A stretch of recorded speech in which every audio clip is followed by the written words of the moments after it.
Hey everyone, it's Nadia from LiaDia Designs and I'm back with another tutorial.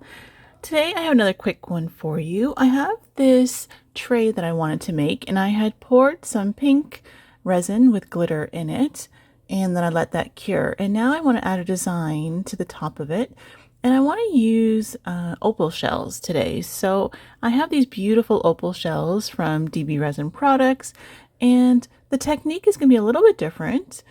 Because what I'm doing is I'm going to be applying my gloss varnish on the tray first. So as you can see, I'm kind of just painting it on liberally, like so you can see that actually it's pretty generous amounts that I'm putting on here because I want to place my shells on it and let them kind of act as, have the gloss varnish act as a glue to hold the shells in place. So I'm just going to use my brush to kind of place them.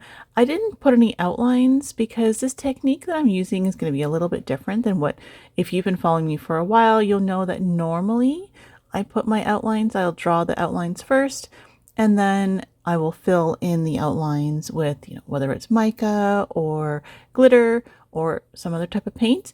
But today I wanted to put the shells on first, and you'll see why as we go along in the video here. So basically, I just wanted to kind of create a flower-like shape. So some that are a bit larger, that look like they're a bit more opened, and some a little bit smaller or looking like they're not quite opened yet. So you'll see that I'm kind of fiddling here with the shells, trying to work with the natural shape of the shells to give me some interesting outlines along the outer edge. And then I'm just going to keep filling in the center with just more shells and layering it up. It doesn't matter to me too much if there's any little gaps in between the shells, but my goal here was to make sure the shells were sitting as flat as possible against the resin, because I don't really want to create any air pockets under the shells. So I'm trying to make sure that the shells are flat. And then I also will need to overlap some just because of the shape of the shells. Everything's very organic here. So because of the shape of the shells, sometimes they're not going to fit perfectly together. And also we don't really want it to look like a puzzle piece, like puzzle pieces that are sitting right next to each other in an exact formation. It's the overlapping is actually going to help with a little bit of the texture and the shine that we're going for here as well. So as you can see, I'm kind of just making the shape, and then I'm going to add more shells on top of this design just to kind of fill in some of those areas. So anyway, so like I said, I'm just going to do that, and then once I've done all the design, then I'm going to let them all dry. So in terms of the shells, so I'm going to be putting about 5 flowers on here, just kind of based on a rough idea of what I think I want. And then once I've done placing in all the shells, I'm going to let that dry for an hour or two to kind of let that, set, and then we'll come back and add more designs. So I'm going to go into a time lapse so you guys can quickly see the rest of this, and then we'll come back and discuss the next step.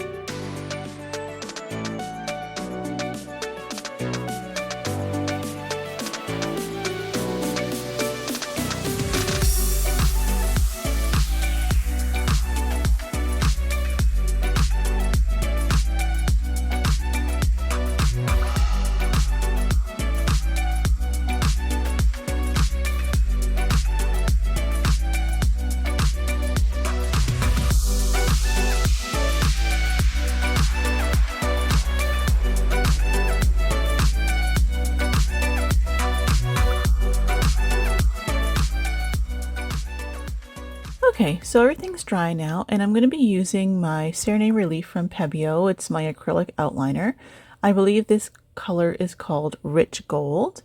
So I'm going to be using that now to just kind of create the outlines based on the shells. And this is the reason why I wanted to do the shells first, is because it's going to give me a really unique shape based on, the organic shape of those shells. So I'm going to follow along the edges of the outside of the shells, and then I'm going to kind of create inner lines that are going to give me the idea of flower petals. So again, there's no specific design here. I'm actually just going along the shape of the shells to kind of dictate, you know, what the flower is going to look like. So I kind of just follow some of the lines and then figure out, you know, how I want it to look. So anyway, so you can see I'm just going to go through here with the rest and quickly add in those lines. And I think it creates a really cool look here with the outlines in the shells.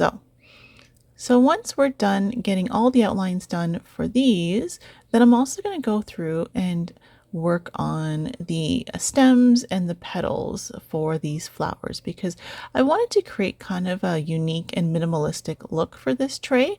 Even though we have the shells, which give a really unique, you know, and kind of that luxurious look to it, but it's not over the top with colors and things like that. I really wanted to keep within the gold and the white and the pinks here. So, and as you can see, I'm just going in and just kind of creating some really basic shapes for the leaves and things. So, and then once I'm done that, I'm going to mix some of my pink glitter with my gloss varnish, and now I'm going to fill in the outline. So I did let the outlines dry here as well.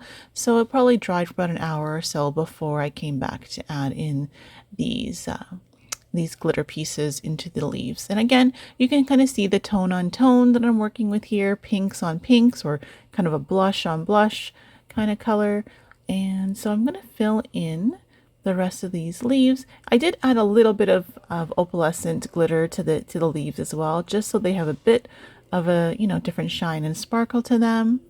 And then I'll get those finished up. And again, we'll let that dry. But before we finish off the glitter portion of this piece, what I am going to do is also add some of this pink glitter to the edges, just because I think it could use a little bit of a border of the pink on here as well.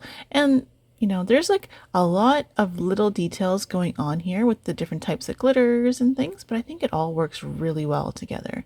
So once we let that dry again for a couple hours, you can see how nice that looks. Just look at how those shells shine and the glitter.